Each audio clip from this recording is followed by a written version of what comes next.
Hi there, I'm here to share my story with you about how I lost 200 pounds in 23 months. First of all, let's talk about how I gained it.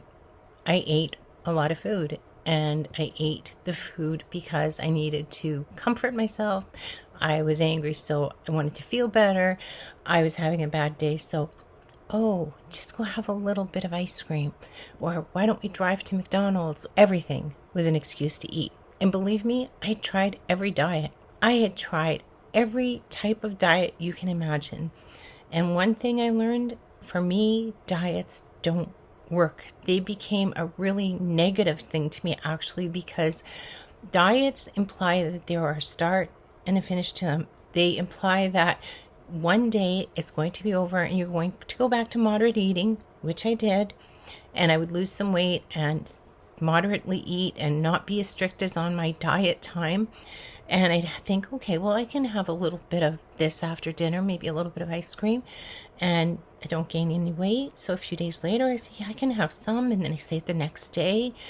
And then I allow for something else. And you allow for something else. And because moderate has no rules. I mean, common sense, yes. But if you are a person who is a compulsive overeater and you've been an overeater all your life, stopping a diet and going on to moderate eating is dangerous because you're not taking away why you eat the food. My why was a million different things. My why was because that was my coping mechanism. Every time something went wrong, I was shoving food down my throat. Every time I had any worries, anytime I was afraid, every time I was angry, it was a reason to eat because it helped me cope, I thought. But here's the thing. If you eat to feel better, you get the food, you take that first bite, you go, yeah, that's what I was waiting for. Take the next one and the next one. Plate is empty. Maybe you go back and have seconds, maybe you don't. But you finish that big whatever you've had, you put it aside, you're still smiling, and then it hits you. Oh my gosh, I just ate 5,000 calories. Why did I do that? I promised myself I'd never do that again. Oh my God. That is how I gained 200 pounds, because every time I said, oh my God, how did I do that? The guilt set in. The shame set in. The why aren't you normal Easter set in. The why can't you just be like everyone else and cope with life set in. And you don't want to know something? When you're overweight, unfortunately, you show your emotions on your body. Every pound you have is a sign that you use food to cope. But people use other things to cope. People have other vices or addictions, and I could name them all, but you know them already. But they don't show on their body. They don't show most of the time in any way. Many of them are very sneaky and very subtle, but they're there, and they are just as powerful as a food addiction is, and just as powerful as emotional eating is.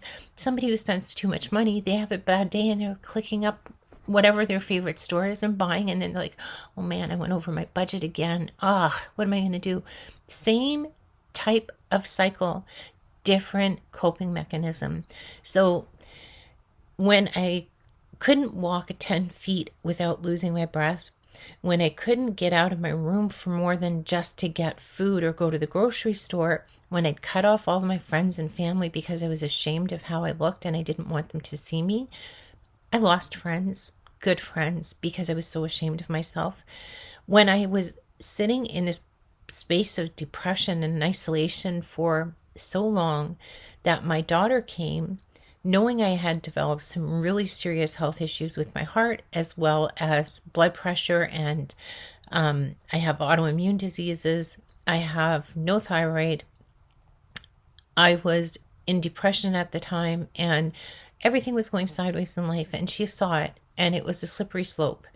And she kept coming to me and saying, Mom, why don't you try this diet? Why don't you try that? And she was watching that TV show where one of the 3 siblings is overweight.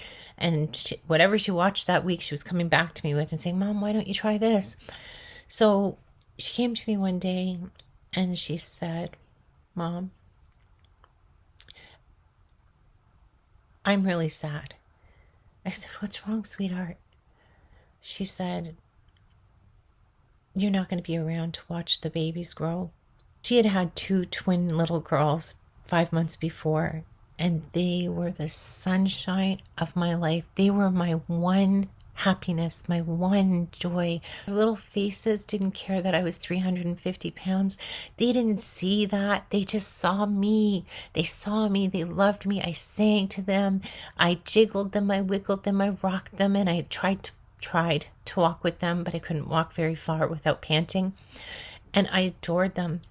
She said, Mom, they're never going to know who their Nana is, but they're going to hear, oh, your Nana was such a nice woman. She was such a gentle person. She had such a kind soul. They're never going to know what it's like to sit with you and sit on your lap and read them stories. They're never going to know the songs you have to sing with them because only you have those songs. They're never going to dance with you. They're not going to know you. And I am really sad about that. And I get emotional talking about it almost, 2.5 years later now still, because that was my wake-up call. I had a purpose. Finally, something hit home. And I'm telling you, you've got that something too. It doesn't have to be twin granddaughters. It doesn't have to be anything huge. It could be because your canary needs taking care of. It could be because you want to be healthy again. It can be because you're tired of going to bed with your joints screaming at you every night for carrying around an extra 200 pounds or an extra 50 pounds. It doesn't matter how much it is. It's the fact that you're eating to feel better when you can put in place healthy coping mechanisms, strategies, tools to help you get through the things that are causing you to go there in the first place. So that day, I went online and I looked up and found a group that I joined for people who overeat. And I went to a meeting. I got in the meeting and it was a Zoom meeting. And I hadn't been in Zoom meetings before. And I'm looking at all these little squares on my laptop. And this was a place for people who want to lose weight. And I'm thinking, where are all the fat people? Nobody was fat except for me. And I was massively huge. I was huge. And I almost left because I was so embarrassed. I had put my camera on because I didn't know Zoom, so I didn't know you could turn it off. And I heard people talking. They were sharing. They did some reading, then they shared. And I heard people talking about how they lost 70 pounds or how they lost 120 pounds. And I thought, oh, okay. And the meeting came to a close and they welcomed me and asked if I had questions and asked if I wanted to connect with anyone. And I was really shy, but I took down a few phone numbers and I went back the next week and I ended up sharing my phone number with people. And it was a really, really good experience for me and it taught me a lot. What really catapulted me into walking forward in my weight loss journey was realizing that my problem wasn't that I eat too much. My problem was, why do I eat so much? What inside me drives me to eat? What triggers me to think that it's okay to eat a full family-sized bag of potato chips because I'm having a bad day? What tells me it's okay to have 3 massive bowls of ice cream because I'm really stressed out? Or sad or angry, like I talked about. Even happy things like, oh my gosh, you got straight A's, let's go celebrate and go to Dairy Queen, right? Where do you even get that from? And yes, it's normal to go out celebrating, but everything from good to bad and everything in between was an excuse to eat. And my eating habits, oh my gosh. Here's the thing. You can stash food away as much as you want. You can sneak it as much as you want. You can pretend you're not eating it as much as you want. But when you're carrying around that extra 300 pounds, that extra 100 pounds or 20 pounds, and you just can't shake it because you can't stop eating, everybody knows you have an eating problem. You can sneak, but your body is telling them there's a problem.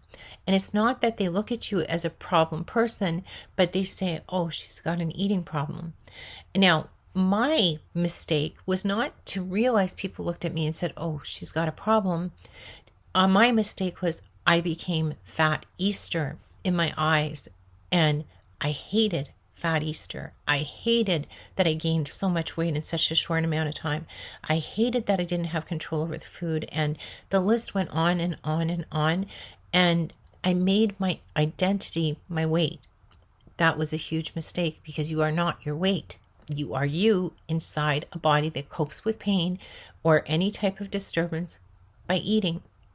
So as I started to lose weight, as I started to work on the why, as I started to learn that there were tools like journaling, praying, meditating, deeply reflecting things, purposely doing things that are mindful, like walks or crafts or things that keep your mind and your body busy, are the best. But I mean, learning a language, I started to learn Japanese just because. And you know what? That takes up real estate. You're not thinking about food as much when you're learning. So learning is a really good tool. So I made my way along, but the food was just as important in the beginning, because I had to define what was going to work for me. And I did it cold turkey. I went from those cookies and huge bottle. I went from those cookies, 3 meals a day with seconds, and portions that became portions. And I went down to 3 meals a day and possibly a snack, depending on how much energy I was burning during the day, with protein in every meal, with vegetables galore, as much as I wanted, and a little bit of starch, a little bit of fats. And I just followed a healthy food guide, and I stuck to it day after day. No flour, no sugar, 2 liters of water a day, and basically the outline I've given you now for my food. So I cut out all the crap. You know what the crap is. I knew what the crap is. I knew what I shouldn't be eating. We are an educated people. We understand when we should not be putting the things in our mouth that we put in our mouth. You can't tell me when you're wolfing down a family-sized bag of potato chips that you're not aware that you're doing it. When you buy it, you think, just in case, but I'm not going to eat it. Really? Because we both know you're going to. We both know that you're going to end up feeling guilty about it. And we both know you're going to go back for more. That was the case with me. So I said, no, I'm just not doing it anymore. And I cut out the food, and I didn't think about it afterwards. I did have cravings, and it took time for my stomach to adjust from eating portions to eating portions. But it worked. And slowly but surely, the pounds came down and down and down. The first month, 10 pounds. Second month, 10 pounds. Third month, 10 pounds. And I was shocked. So the first 10 I lost, I was like, oh, great, 10 pounds. Good for you, Easter. That is awesome. Well done. And I got all excited about it. And then I was like, oh, but you're still 340 pounds. But you can do it again. So I did. I did it every month consistently. And it took me 23 months to lose 200 pounds. And yay, thank God, thank the people that supported me and my family, and the hard work I did. And I at one point had to incorporate movement. And that started with small movement. And it started in a chair, doing chair exercises with YouTube. And it progressed slowly from there until I would say I started on August 14th, 2022. So by November of the following year, about a year and a bit into it, I was doing a full killer workout at home, going for an hour and 20 minutes. And it took me time. It will take you time to get there, but you can. Then there was my walking. Walking was my secret weapon. I had no idea why people would go out for a walk for an hour and a half. Yes, it's nice on a nice day, but to do it every day, day after day, why?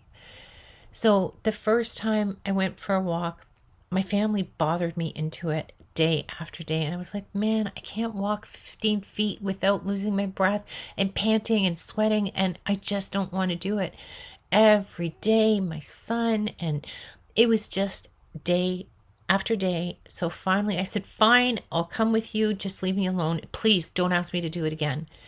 And I went 2 blocks and I was panting. I was totally out of breath.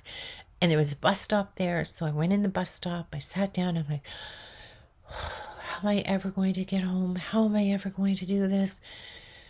I sat for 10 minutes, caught my breath, calmed down, and said, okay, it's just 2 blocks to get home. It's not a big deal. Just pretend it's the grocery store and hurry through it. So I got home. But when I got home, it wasn't about how tired I was or how out of breath I was. It was, oh, you did it. You did it. Do it again. So tomorrow, I had decided I would do it again. And that tomorrow gained another tomorrow. And within a couple of weeks, I was doing 6 blocks, 8 blocks, a half a kilometer, 5 kilometers, 7 kilometers, 10. And I walk regularly 10 kilometers most days, not every day. And I sometimes mix and match with workout days, and sometimes I don't. Just depends on the day. But I love my walks. So why do these crazy walk people walk? Because it has walking magic in it. And I know that sounds ridiculous, but there is a magic to walking. And my routine is the first thing I do when I leave, I put my walking app on to count my steps and my distance. And then I make a practice of saying my gratitude prayer or just praying about things that are on my mind and in my heart. And I might meditate for a little while as I walk. I find that a really good way to just purposefully think about things that in a rushed day where we're doing, we think, oh man, I need to sit down and write this out. Walking gives you the chance to map it out while it plays in the background. You're walking and all these things are churning in the back of your mind, and you get back and you've got perspective again. And the things that were stressing you are like, okay, maybe I can deal with it now. And there is this cathartic nature to walking that refreshes your spirit. And after I finish my praying time, I just put on a killer playlist. It is the best playlist. And I literally walk and dance the rest of the way, all the way. Stoplight comes and I'm bouncing, and I don't care if people look at me. I have seen people look at me and kind of smile, and I'll just be like, yeah, hello, hi. And I don't care. I just have a great time, and I love my walks, and I'm so glad I get to do them most days. Then in December, I joined the gym. I was terrified. I was still 214 pounds. I needed to lose another 65 pounds or 64. And I didn't think I could move. But those workouts I'd been doing at home that started on the chair with tiny movement and one little 2-block walk had given me stamina that I had no idea I had. And they did an assessment on me when I started. My squats were amazing. My cardio was amazing. My everything was amazing. And the guy that did it, he said, I didn't expect this at your age. I did not expect you with your weight to come in, especially since you've told me you were just 350 pounds a year and a half ago, to be so fit. And I was like, so I just kept going to the gym. I did my walks, and that was it. And I got myself down to 150 pounds in 23 months. It was July 11th. I started on August 14th, and July 11th, 2 years later, is when I hit my goal. And it was one of the happiest days of my life. And you would think it's because I look in the mirror and say, yeah, you look fantastic. You know what? It feels good to look better. It feels great to not look at myself and cringe. But that was nothing compared to what I had gained. I had gained the ability to work through my emotions without turning to food. I had been able to learn to pray about the things that are important and really, really ask for guidance about them. I learned that I could build a support network of people around me and make sure that I always had a safety net. I learned that it is possible to solve my issues without turning to a vice or food or anything else toxic. I learned that even though I was almost 60 years old, I could go for 2 hours at a time in the gym, 3 hours at a time in the gym, and still be ready to do more. But that's another thing. I looked at the gym as those gym people who get up at crazy hours and they go to the gym and they take their shower there and they go every day. I'm like, what is wrong with these people? It couldn't be more boring. I love going to the gym. The classes are so invigorating. They just pumped me up. And then you get these endorphin rushes. If you want to talk about getting a reward for doing something, if you want to talk about wanting to feel better from a bad day, there is nothing like a natural God-given endorphin rush, because it comes and you're like, psh, all this extra energy pumps into you, and this feeling of lightness, and this, oh my gosh, where did all this come from? You just go, go, go, go, go. I love that. So I became one of those crazy gym people. Go figure. And I'm not crazy, but I love it because it's so beneficial. So I'm not saying you're going to go from sitting on a couch all the time and not having healthy habits overnight, but over time, the weight gain became secondary to the person who was confident and strong and determined and who had met a goal. That is so powerful, to reach a goal that you set. So what I learned to do during my 23 months is to set little goals. I learned I could walk 2 blocks, try 4, try 6, try 8. I lost 10 pounds. Okay, you can do it again. Every little step forward, I focused on the win rather than how much there was left to do. Because when you're still 340 pounds after losing your first 10, that's not very encouraging. But when you're 300 pounds instead of 350, you start thinking, oh, maybe I can lose this weight. And every time you have these positive thoughts, it propels you forward and it gives you the mindset that you need to have. But number one, your purpose. Find that deep resonating thing inside you that's going to anchor you, because motivation is so fleeting. I mean, we all start out like, yeah, I'm going to do this. I'm going to rock this time. I'm going to lose weight and keep it off. And it lasts, 10 days, 15 days, maybe a month for some people, but it goes away. And then self-discipline kicks in and determination kicks in and a stubborn nature to just freaking do it this time kicks in my case anyhow.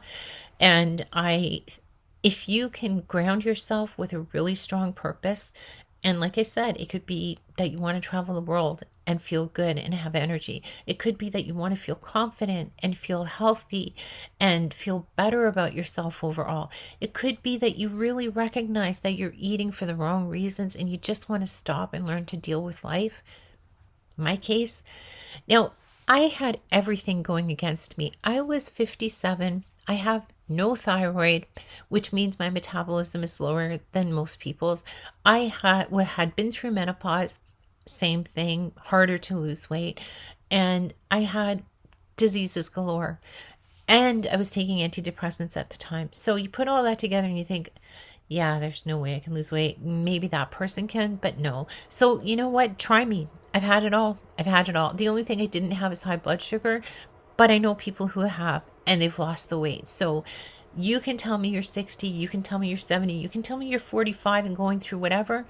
Been there, done that, lost it. You can too. And so what makes you think that you can do what I did? Because I think you know inside you, somewhere inside you, that you can. And I think inside you, you're already taking steps forward. Whether you haven't physically done anything or changed your eating habits, you're already stepping forward. By watching this video, you're saying to yourself, oh, she did it? Maybe you're not saying maybe I can too, or maybe you can't, but if you're watching here, it means you have a thread of hope. That thread is strong. It might look fragile. I always thought of hope as this little glistening spider web in the sun, and it looks so fragile, but it bears so much. So think of that little string of hope. That's what brought you to my channel. That's what brought you to this video. If you're watching this and it resonates with you, write down in the comments, yes, I do. Because you can start your journey too. You can take the next step forward. Let that little thread of hope give you one little push forward, and then it's another push forward, one little win at a time. And I'm telling you, if you do this and you trust yourself just enough to take the next step and then the next step after that, you're going to get there. I spend a lot of time on my channel teaching you the tools and the strategies that I learned along the way, some from the group I was in, some on my own, some that I've borrowed from other places that I incorporated into my own weight loss journey. And also, I want to let you know, I do offer coaching. I don't teach anything different in coaching than I do on my channel. And I decided to offer it because I'd had several people ask for it.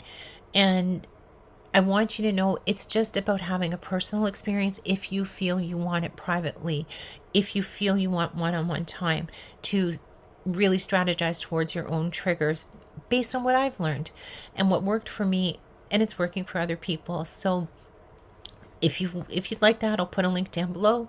And if you don't, welcome to my channel and leave comments down below. I answer every single comment I ever get. Some of them get lost in long reply chains, and it really frustrates me because I might see it a month later and I think, why didn't I see that? And I'm in a boot camp, so sometimes it'll take me a few days to get back to you, but I answer every comment. So if you have questions, please ask me. Don't be shy. If you're struggling, please ask me. Don't be shy. I am here to help you, and I'm happy to help you because you can do it. I did it. You can do it. And I'll leave you with that. If you like this video, please give it a thumbs up. Don't forget to hit that subscribe button and come back for more, because I always have more.